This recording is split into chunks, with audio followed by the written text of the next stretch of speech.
if you look back at the way in which we now think about political violence, where for political elites in this country and almost every other Western country, the main threat that we face in terms of political violence is Islamic extremism and Islamic terrorism, or Islamism, a word which is simply invented or a new meaning of it was invented in about 1979, 1980. The term Islamist in English had never been used before in the history of the English language. The term Islamism used to mean someone who studies Islam, but now it means someone who is an advocate of political Islam, which is a uniquely and necessarily awful kind of threat to civilization, etc. Even if it's the case that in certain circumstances, British and American intelligence might want to use Islamists to pursue their own foreign policy. Where did these terms come from? Why do we have the term Islamist? Where does the idea of Islamic terrorism come from? And it may or may not surprise you to know that they come from, effectively, with a little bit of help from the CIA, they come from Zionist intellectuals and from the Zionist movement. And let me tell you exactly. The term Islamist is invented essentially by some writers, some Zionist writers.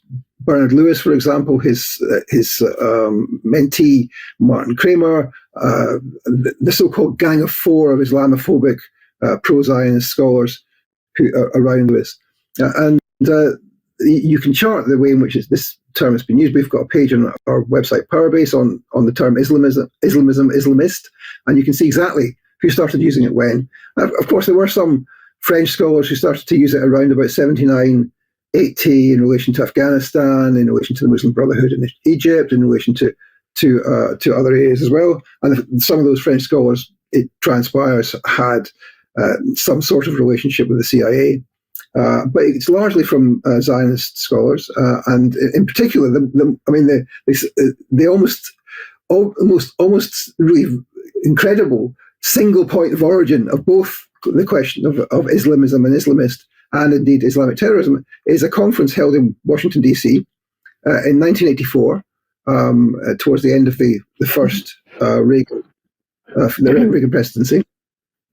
And it was organized by a think tank called the Jonathan Institute, named after the brother of Benjamin Netanyahu.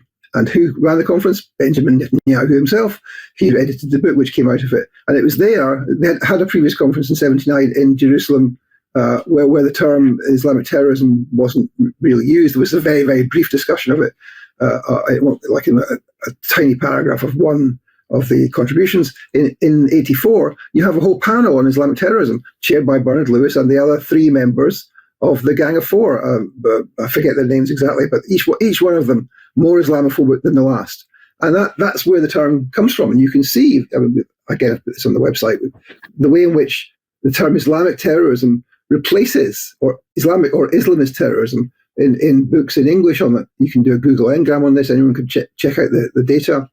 It replaces other sorts of terms. So the term communist terrorism is a term which is used quite regularly in books in English from about 1944, starting, I would guess, with the operation in Greece against the left in Greece, and communist terrorism becomes a term which falls out of use in around about 1975, 1980. At which point the term Irish terrorism becomes much more important. Now, in the graph, they sort of flow along and they replace each other. But by the time you get to the 1990s, the term Islamist terrorism and Islamic terrorism really massively take off in books in English. And you're seeing a change in the way in which we think about political violence. And that change comes not straightforwardly, not by a decree being issued by the then Israeli government, but by a process whereby the Zionists conquered the national security infrastructure of the US and the UK. And that's why we have today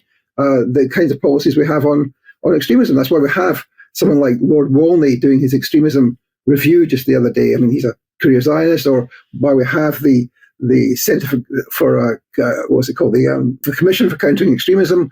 That's why we have Michael Gove. That's why we have the new extremism policy. I'll finish on that. The new extremism policy introduced by Michael Gove just a couple of months ago. We did a show on this. And where does it come from? Well, it starts off life as a report by the Policy Exchange, set up by Michael Gove. And then the findings from this are taken up by the independent reviewer of terrorism and extremism, who is a guy called Lord Shawcross, who takes up the post from his previous post at the Policy Exchange. And then he gives the report to Michael Gove, Policy Exchange, who introduces the report more or less straight into law. That's how it works. This is and who is it that funds the Policy Exchange? Big surprise. It's Zionist Family Foundations, and these are the main funders of the Policy Exchange, especially its work on Islam. Just like they're the main funders of the Henry Jackson Society. So what we see here is a process which operates, below everyone's sight line, out of radar contact, but which nevertheless, when you look at it, actually occurs.